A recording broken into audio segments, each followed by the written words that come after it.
Magandang araw sa inyong lahat. Magandang araw, binibining labnutin. Ngayon ay tatalakayin natin ang Kabanata 26 ng El Filibusterismo na pinamagatang ang Paskil.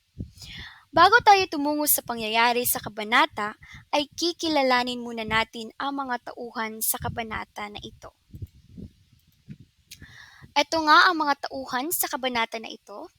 Basilio, nag-aaral ng medisina, makaraig, mayamang mag-aaral at masigasig na nakipaglaban sa pagtatag ng Akademya ng Wikang Kastila.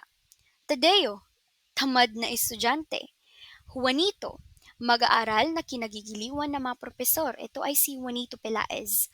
Isagani, isang estudyante na nakasalubong ni Basilio at nagsabing hindi mahalaga kung sino ang sumulat ng mga paskil. Ano nga ba ang nakasulat sa paskil? Malalaman natin yan mamaya. Ang panghuli ay ang propesor. Nagbigay ng payo kay Basilio na umuwi at sunugin ang mga dokumento na maaaring madawit sa kanya sa mga kontrobersyal na pangyayari. Itong propesor na ito ay concerned kay Basilio. At meron tayong talasalitaan. Lisensyatura, pagkuha ng lisensya sa isang partikular na propesyon o larangan. Paskil, mga papel na may impormasyon na idinidikit sa mga pader o mga pampublikong lugar. Naimpok, naipon, nadadawit, nadadamay. Konstable, isang kawal. Nangahas, naglakas loob. Paghihimagsik, ito ay tumutukoy sa pag-aalsa o pagre-rebelde ng taumbayan laban sa pamahalaan dahil sa pagtutol o pagtanggi sa pamamalakad ng mga otoridad o mga may katungkulan. Grabe! Sa talasalitaan natin, may paghihimagsik. Ano kaya?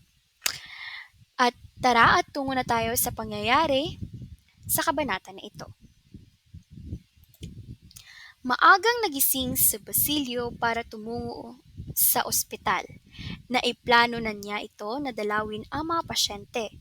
Tumungo sa universidad pagkatapos para alamin ang ilang bagay na ukol sa lisensyatura niya at kitain si makaraig matapos para sa mga gagastusin para rito.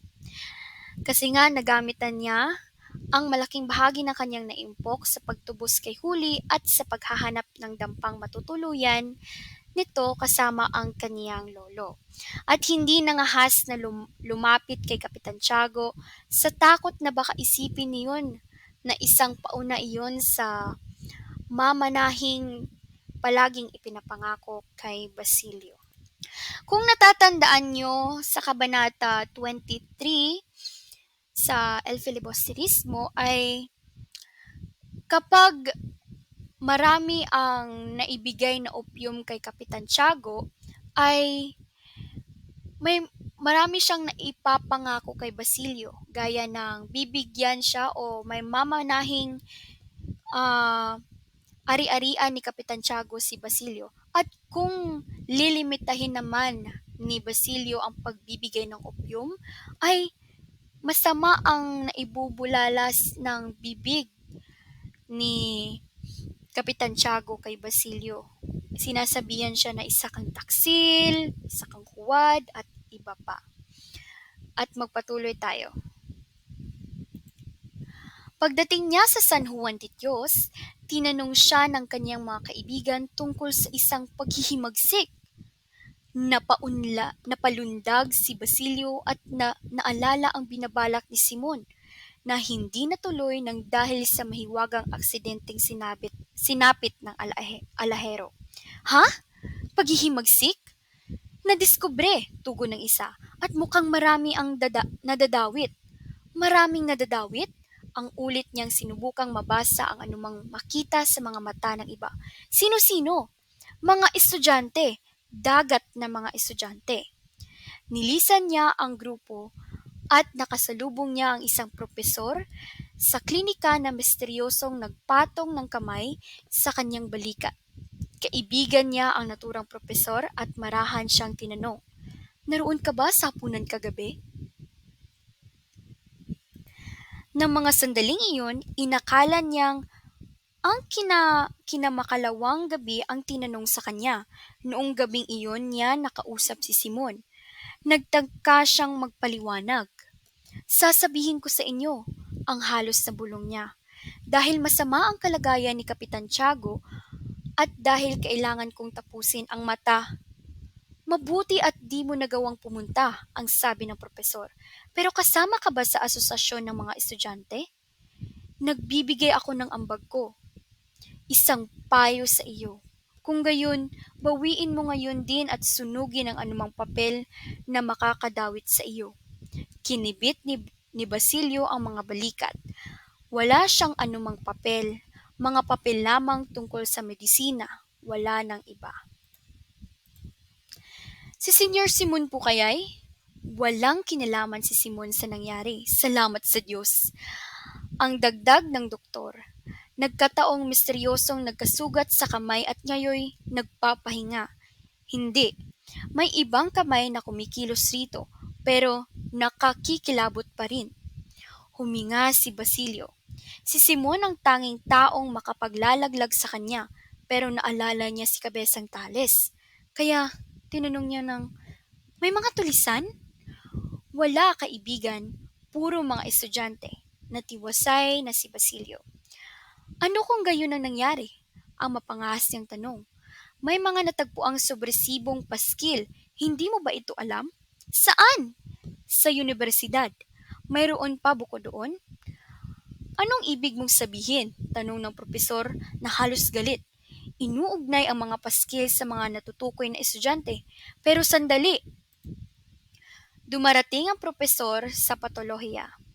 Isang ginoong mas mukha pang sakristan sa halip na doktor, na italaga sa tulong ng kapangyarihan ng vice rector, hindi na hinanapan ng anumang mereto o anumang titulo maliban sa lubos na pagsunod sa korporasyon. Itinuturi siyang isang espiya at isang sumbongero sa mata ng ibang mga propesor ng fakultad. Malamig na tinugunan ng unang propesor ang bati ng isa pa at matapos kumindat kay Basilio, sinabi sa malakas na boses, "Batid ko nang nag-aamoy bangkay na si Kapitan Tiago, dinadalaw na ng mga uwak at buwetre, at pumasok sa salas ng mga propesor." Ito nga ang aking sinasabi. Bagamat si Padre sa Kabanata 23, si Padre Irene ay binibigyan ng maraming opyum si Kapitan Tiago, ito rin ay paraan upang mapadali ang pagkamatay ni Kapitan Tiago dahil gusto nilang kunin ang mga ari-arian ni Kapitan Tiago. Pero sa kabilang banda ay hindi ito binigyan ng pansin ni Basilio dahil nga ay hindi pa niya alam, no? Hindi pa niya alam kung ano ba yung plano ni Padre Irene. Dito sa kabanatang ito, hindi pa niya malalaman. Kaya magpatuloy tayo. Naalala ni Basilio ang mga sinabi ni Simon. Sa araw na magagawa nilang pawiin kayo, hindi ninyo matatapos ang pag-aaral ninyo. May nalalaman kaya siya? Ang tanong niya sa sarili. Malalaman natin kung sino ang mas may magagawa. Tumungo na si Basilio sa universidad. Tinahak ang daang Legazpi, tumuloy sa daang Viterbo at nang marating ang kanto nito sa daang Solana, napansin niyang tila may isangang mahalagang bagay na nangyari doon. Pagkadating niya, una niyang nakita si Sandoval. Hindi nito napansin ang pagtawag ni Basilio. Nagmistulang bingi ito. Dahil nga sa nangyari ay si Sandoval ay nataranta, kaya hindi niya narinig ang pagtawag ni Basilio. Kalaunay nakasalubong niya si Tadeo na may mukha ng Pasko ng pagkabuhay. Tila magaganap sa wakas ang walang katapusang bakasyon. Ano ang nangyari, Tadeo? Wala tayong pasok nang hindi bababa sa 1 linggo, kaibigan. Mainam, magnifico. At pinagkiskis ang mga kamay sa tuwa. Pero ano nga ang nangyari? Ikukulong tayong mga kasapi sa asosasyon. Gaya nga dito, no? Ito nga ang patunay na si Tadeo ay isang tamad na estudyante. At nakita niyang paparating si Juanito Pelaez na namumutla at diskwalipikado. Isa pala siya sa mga pinakaaktibong promotor ng asosasyon noong maganda pa ang mga bagay-bagay. Kaya pala grabe ang kanyang pagkamumutla at diskwalipikado. At ito ay parang baliw na paulit na sinasabing wala siyang kinalaman. Saka umalis nang makitang may papalapit na gwardya sa kanila. Natakot ito na baka siya ay huhulihin. Tumungo si Basilio sa universidad para tignan kung baka sakaling bukas pa ang opisina ng sekretarya at makakuha doon ng balita. Napansin niya mula sa malayo ang kaibigang si Isagani. Namumutla rin at nangangamba. Taglay pa rin ang buong gilas ng kabataan. Kinakausap ang mga kaklase, malakas ang boses sa tilang walang pakialam kung marinig siya ng buong mundo. Ani ni Isagani ay hindi na daw mahalaga kung sino ang sumulat sa mga paskil dahil tungkulin ng mga pare ang alamin iyon. Kung nasaan daw ang panganib ay doon sila dumako dahil naroon ang karangalan. Dagdag pa niya, kung ang nasasabi raw sa paskil ay kaayon sa kanilang kalooban, sino man ang sumulat noon ay dapat daw nilang pasalamatan. Kung hindi naman ay sapat ng tutulan nila at tanggihan.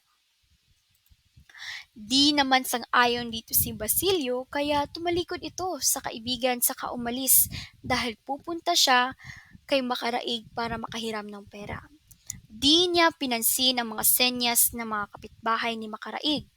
Nang makaharap ang dalawang tanod na veterana ay sinabi niyang naroon siya para makipagkita sa kaibigang si Makaraig.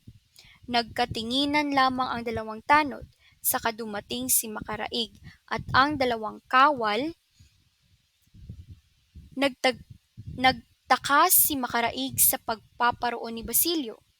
Inusig ng kabo si Basilio saka isinama sa pagdakip. At iyon na nga ang mga nangyari sa kabanata na ito.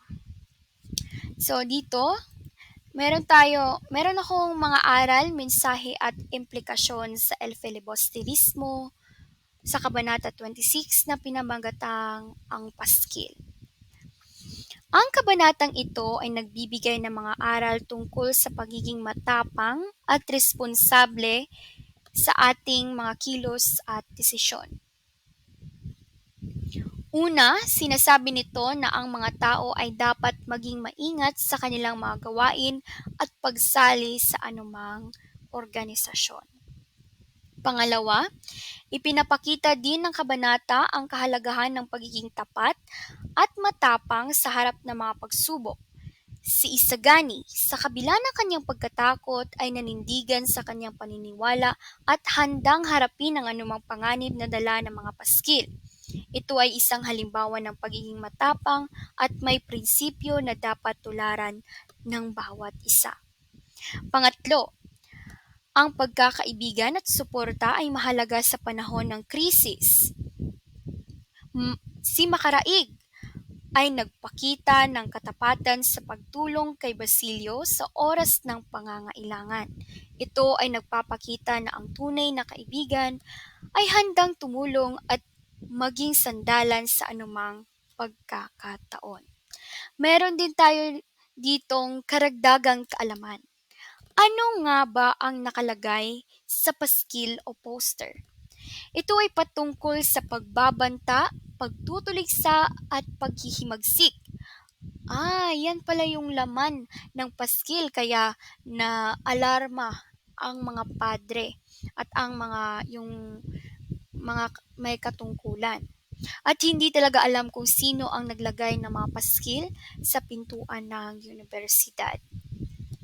Dahil para sa akin kasi, ang paskil ito rin ay isang instrumento para mabukas o mamulat ang mga Pilipino na upang maghimagsik sila at makamit ang karapatan na kanilang ninanais.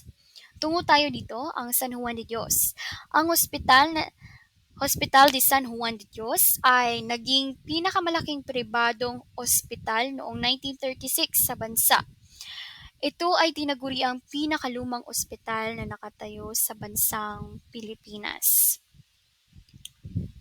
At sana ay marami kayong natutunan sa kabanatang ito dahil ay dapat rin na magbasa rin kayo ng patuloy-tuloy upang marami kayong mas matututunan dahil ang El Filibusterismo talaga ay napakaganda. Patuloy lang sa pagbabasa. At yun lang ang aking naitalakay o naibahagi sa inyo at sana ay marami kayong natutunan. Maraming salamat po. At muli, ako nga po pala sila si May Bisin ko na nagsasabing edukasyon ang susi ng tagumpay. Maraming salamat.